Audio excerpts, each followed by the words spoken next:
You ask Tiger to solve. This deals with linear equations with one unknown. The final result is h equals 244/15. Let's solve it step by step. Simplify the expression. Simplify the arithmetic.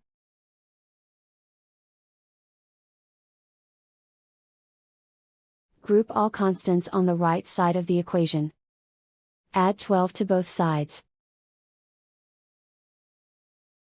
Simplify the arithmetic. Convert the integer into a fraction. Combine the fractions. Combine the numerators. Isolate the y.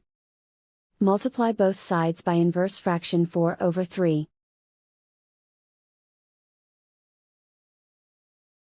Group like terms.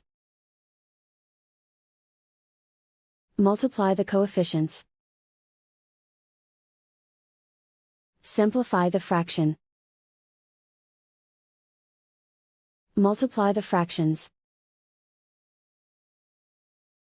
Simplify the arithmetic.